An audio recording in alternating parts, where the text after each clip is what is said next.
घर तिरंगा యాత్రని ఈరోజు జగిత్యాల పట్టణంలో నిర్వహించడం జరిగింది. అనేక మంది కార్యకర్తలు జెండాలు పట్టుకొని ఈ యాత్రను చేయడం జరిగింది. ఈ యాత్రలో పాల్గొన్నటువంటి కార్యకర్తలందరికీ కూడా పేరు పేరున నేను ధన్యవాదాలు చేస్తాను.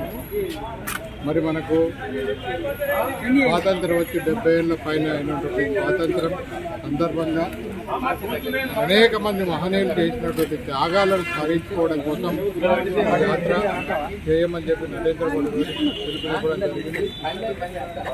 మరి గతంలో 1857 సిపాయిల తిరుగుబాటు నుండి 1947 మన స్వాతంత్రం వచ్చే వరకు అనేక మంది ఉరికంబాలు ఎక్కినటువంటి ఉరికంబాలను ముద్దాడినటువంటి అనేక మంది సమరయోధులు స్వాతంత్ర సమరయోధులు అనేక రకాల ఇబ్బందులు పడి మరి అనేక సంవత్సరాలు దాదాపు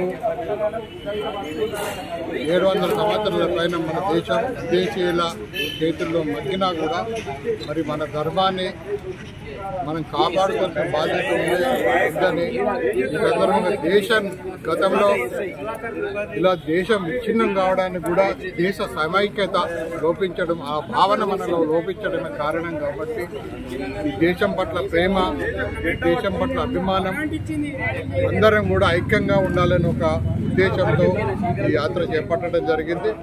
మరి ఈరోజు ఘనంగా జగిత్యాల పట్టణంలో యాత్ర చేపట్టాం.